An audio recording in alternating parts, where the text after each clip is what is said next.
Welcome everyone to arriving to our press conference. My name is Fatima Isamadin, and I work with the Leave It in the Ground initiative LINGO, and I'm going to moderate this session. You can see on the screen, the session title is Troika Triple Threat, COP hosts oil and gas expansion.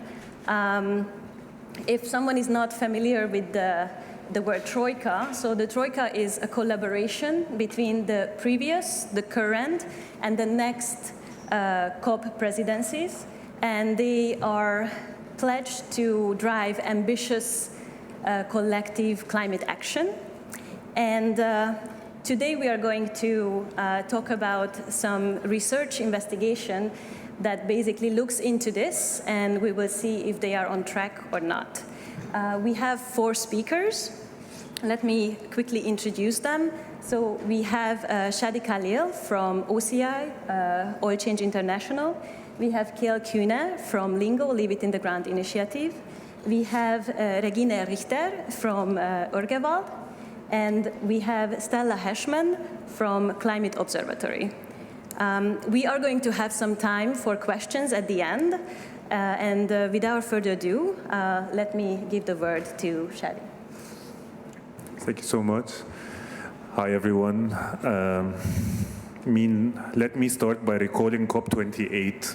We walked out of COP28 with a historic decision to transition away from fossil fuel. The first mention of fossil fuel in an explicit way in a text in a COP. And we walked away with a clear acknowledgement that we need to phase out of fossil fuel. Fossil fuel era ended. And in the process that we need to execute this through clear NDCs. In this process, the UAE, as part of Troika, helped facilitate this decision with Troika, Brazil, and Azerbaijan, and promised to protect the 1.5C and to commit to science. And science say it in a very explicit way that fossil fuel expansion is not in line with 1.5, is not in line with science. So the natural course is to expect the Troika, the 1.5 protectors, who have taken this responsibility to submit NDCs that are 1.5C aligned, that explicitly mention and halt fossil fuel expansion. But sadly, this was not the truth. This is not what happened with the UAE NDCs that came out, and this is not what's projected within the Troika expansion plan. So let me take you into a report that OCI put out the last months looking into the Troika in terms of expansion plans. So the Troika countries account for a 32% increase in production from the moment the COP decision was taken from 2023, levels up by 2035. By countries, a projected increase in production to 2035 is 36% for Brazil, 34% for the UAE, and 14% for Azerbaijan. These are not countries committing to 1.5C, committing to science. The UAE and Brazil rank first and third in the world in terms of oil and gas expansion approved since the COP28 decision to transition away from fossil fuels. Those are countries that came out and promised to transition away from fossil fuel. Together, the Troika countries account for nearly 1/3 of the carbon pollution committed by new oil and gas fields approved so far in 2024. 1/3. The Troika countries also were net exporters of up to 750 million tons of carbon pollution from oil and gas as of 2022. Their combined fossil fuel footprint doubles if we count the carbon pollution caused by their exported oil and gas. This is why we should call for NDCs that account for exports, because we cannot simply look for domestic consumption only.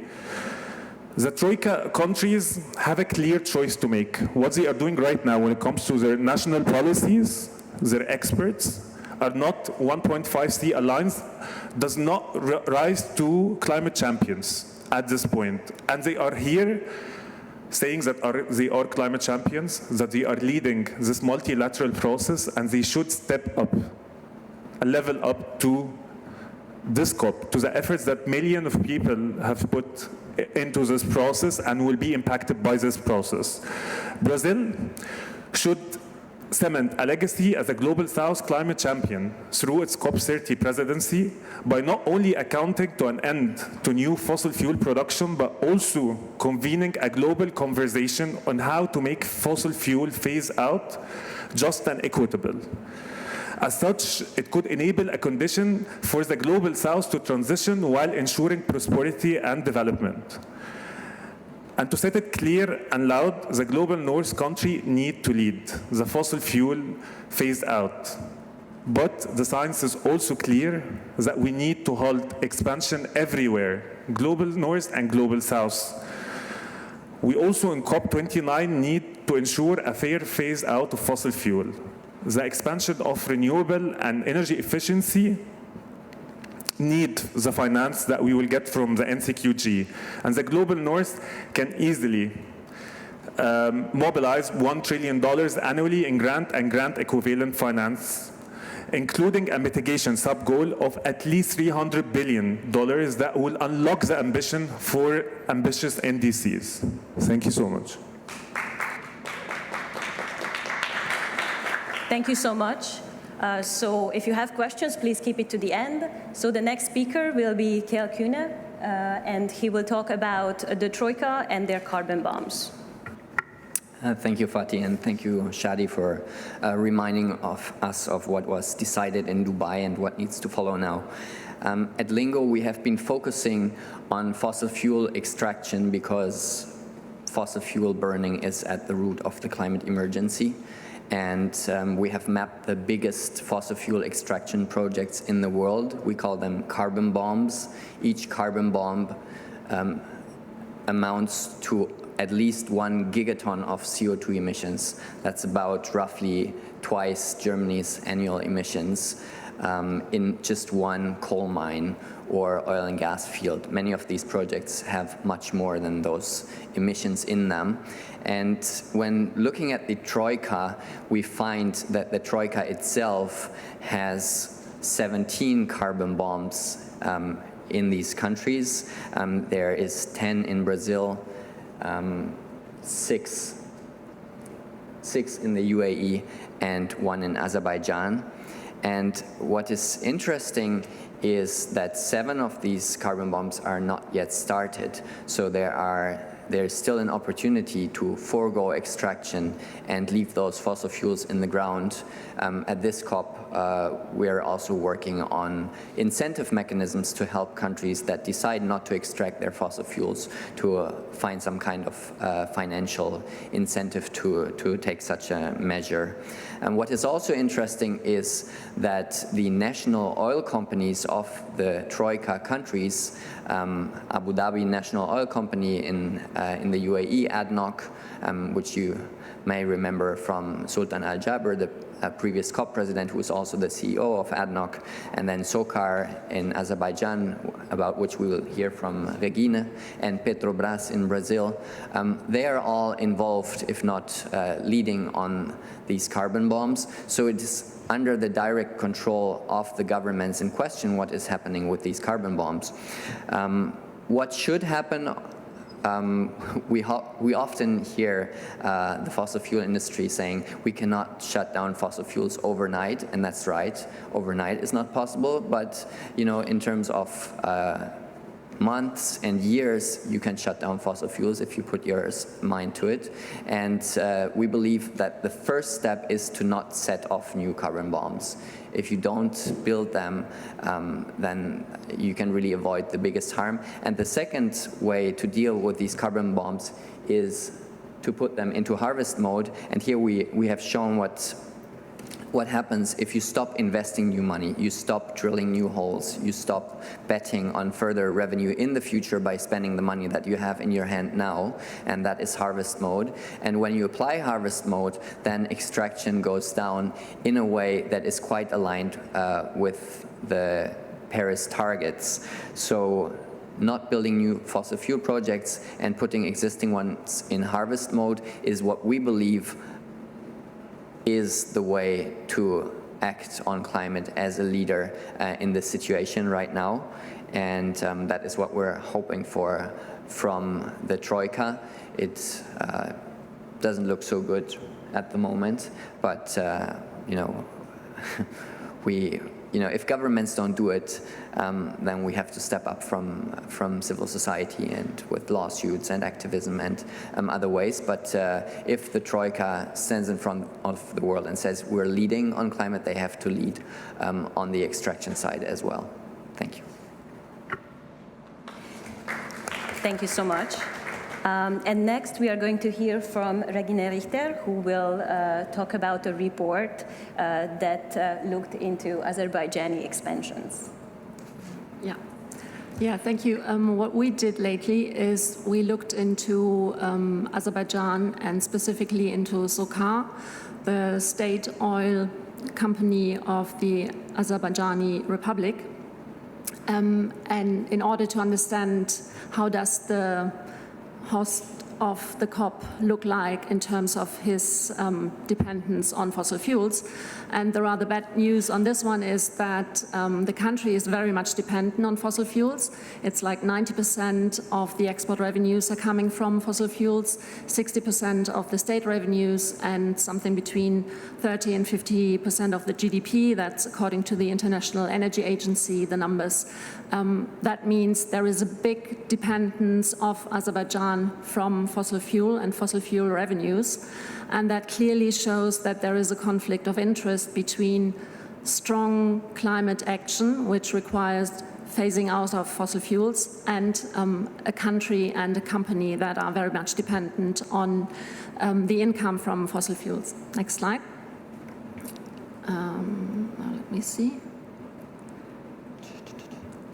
What we see is that SOCAR, so the state oil company here, it has 99% of its income from oil and gas. It spends, CAPEX is the capital expenditure, it spends 97% into further oil and gas, so it's not changing course. And we looked into numbers, how much they did spend just for exploration. Exploration is really looking for new oil and gas deposits. And between 22 and 24, in the past 3 years, they spent nearly $300 million into exploration. Next slide. And since, both of them looked into the whole question of expansion, this is where SOCAR is quite important. One has to say it's clear there is responsibility of the importing countries. So if you look into Azerbaijan, if you look into SOCAR, it's the EU that wants to double its gas imports by 2027. So there is a clear responsibility there, but Azerbaijan seems to be very happy to deliver on this. According to numbers that Global Witness looked into, Rystad data and analysis of Global Witness showed that Azerbaijan might increase its gas production by 30% between 24 and 33. So there is a big, just on gas, there is a big planned increase. There are 3 fields where there is short-term expansion. There is a final investment decision being taken that they want to develop this, which are gas and condensated gas fields. There are new wells in the Shah Deniz area where more fossil fuels should come from. There is a planned life extension of an existing field, and there are agreements for further cooperation with Tatneft, which is a Russian oil and gas company for oil extraction and petrochemical developments, and a Kazakh company where it's about shipment of oil to Turkey and geological exploration in Kazakhstan for new oil and gas. So what we see here is there is a clear expansion area where SOCAR is on, and we see the clear danger that with a company like this in a country like Azerbaijan, there is the danger that the COPs are turning into corporate shop talks or talking shops. And that's with that I want to pass over, because there might be a threat like this in Brazil next year, and Estella is going to talk us through that a bit. Thank you. Thank you so much. So our next speaker is Yeah, thank you so much. Our next speaker is Stella Hashman, and she will talk about Brazil. Hey, everyone. Hi, everyone. Thank you for having me here. I would like to begin pointing out that we have experienced 14 months of global average temperatures above 1.5 pre-industrial levels, and the overshoot of 1.5 is imminent. We very soon will look back to 2023 and 2024 as mild years in our climate record. Millions of people around the world are already suffering from the effects of climate extremes, and in the past 2 years, Brazilians have faced the stark contrast of 2 catastrophic floods in the south and 2 record-breaking droughts on the north. The science is clear. We have to avoid the even worse scenario calling for emissions reductions of 43% by 2030 and 60% by 2035 relative to 2019 levels. And we have similar percentage reductions in the oil and gas production, according to EIA, 45% by 2030 and 60% by 2035 relative to 2023 levels. This means that we have no atmospheric space for new fossil fuel production anywhere in the world. The oil and gas producing countries of the north have the responsibility to lead the phase out of fossil fuels, but all countries need to commit and plan to immediately stop approving new oil, gas, and coal projects. This should be especially true for the 3 countries forming the Troika. They assume a key role in guiding international climate action and the mission to save the 1.5 target. The Troika promised global leadership by example. But what we see in this report is a testimony to hypocrisy. Those who claim to be the guardians of 1.5 goal are betting against the COP28 decision on fossil fuels and the 1.5 limit by approving new fossil fuels. This is more than a blow to credibility. Lives, especially those of the most vulnerable ones, will pay the price. Brazil, my country, is a perfect bad example. It portrays itself as a climate leader, but at the same time wants to become the 4th largest oil producer. In 2024, even after the GST decision, we were the 3rd country in the world to approve more new oil and gas fields, and these new fields are expected to increase production by 36%. Almost all of these offshore fields are expected to continue pumping oil and gas for decades to come, beyond 2050, when nearly all fossil fuel production must be phased out globally to meet the climate targets.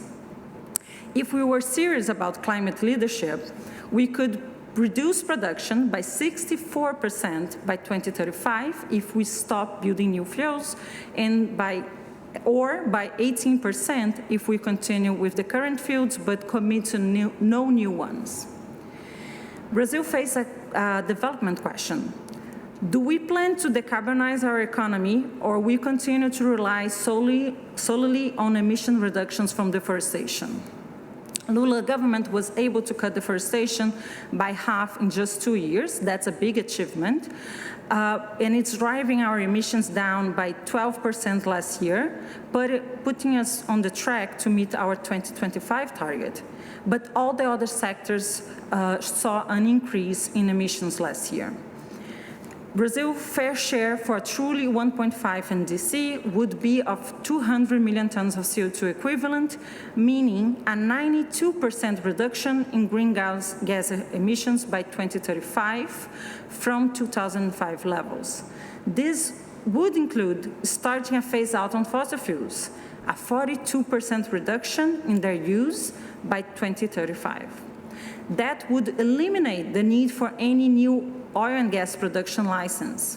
Instead, Brazil seems to bet on an almost business as usual NDC, with targets that can go as low as 12% below 2030 target and only 37% from 2019 levels compared to the 60% that the IPCC says the world needs. Beyond domestic plans, at a time of turmoil in multilateralism, leadership of Troika could help turn the goals of the COP 28 decision into a reality. As a member of the Troika and host of COP30, Brazil is the best place to lead a conversation on fair and equitable phase-out timelines among countries and the necessary financial support, as mentioned by Khalil. Brazil has a real opportunity to show this leadership by using its role as a global south country and also his role as an oil and gas producer to increase pressure to the global north to start the end of fossil fuel expansion, and also engaging with global south producers in planning and managing the costs of this phase-out. One of Brazil's most powerful legacies could be the adoption of this calendar. This would cement Lula's legacy, climate legacy, and give the world a real chance. Thank you.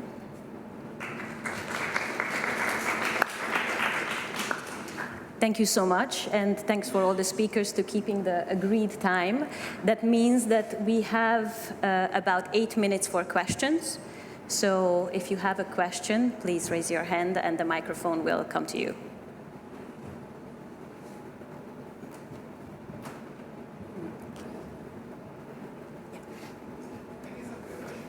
We have a microphone, just wait for that. Thank you. Yes, of course.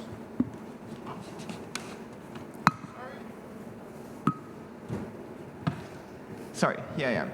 Thank you so much. It was very interesting. I must say, I attended a lot of sessions, and probably this one is the one with the most interesting numbers so far. So congratulations. It was very informative. I have a question that is, I think, related to this problem, but it wasn't mentioned directly.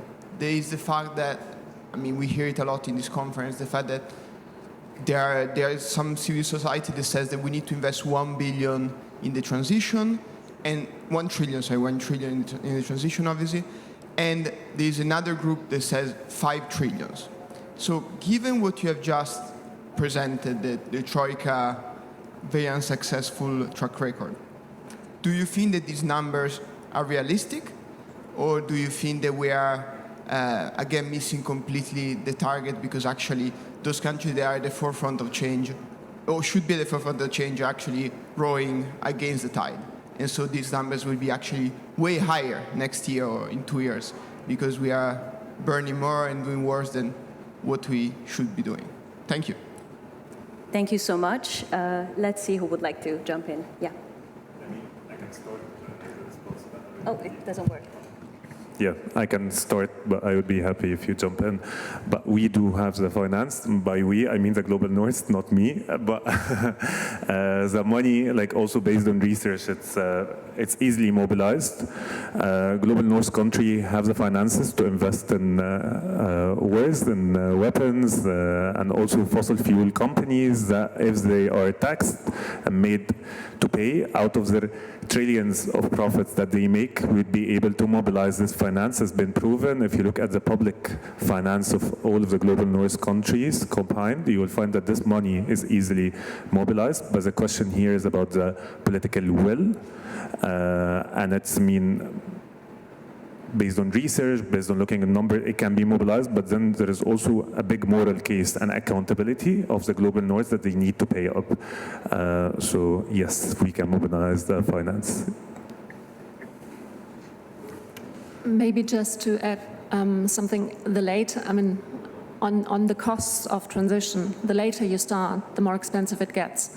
And the more you spend in the wrong infrastructure and so on, the more money you waste, which you could use for actually a transition. So that would be my add-on. Can I?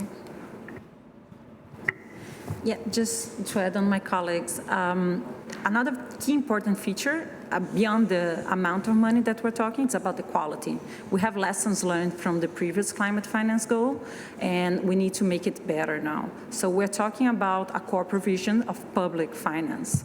This is what developing countries needs. It's grants and highly concessional loans to make the transition needed with justice and not include themselves in a debt cycle.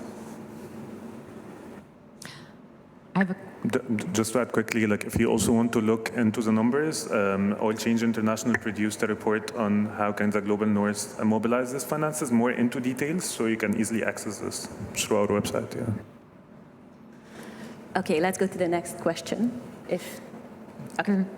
All right, thank you. So this is deemed the finance COP, and there's a lot of conversation around NDCs. So I'm wondering, how do the NDCs connect to keeping 1.5 alive and to the NCQG that is the big topic here?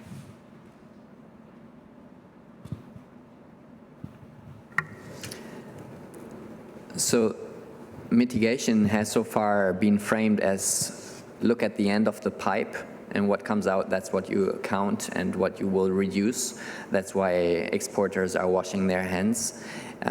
Since Dubai, it is also about moving away from fossil fuels. So the NDCs that are coming out now need to talk about fossil fuels. And in the case of these 3 countries and all other countries, it should also talk about fossil fuel extraction. You cannot solve this if you only look at the demand side and you forget about supply, because these 2 things interact. So we need to reduce demand. We also need to cut supply, and setting off new carbon bombs is something that should not happen. So Brazil should talk in its NDC about what is happening on the supply side of fossil fuel, and other countries should do so as well. So it's a new piece of homework for governments to talk about fossil fuels in their new NDCs, and reducing extraction and showing how this is compatible and moving towards the Paris targets is something that needs to happen urgently.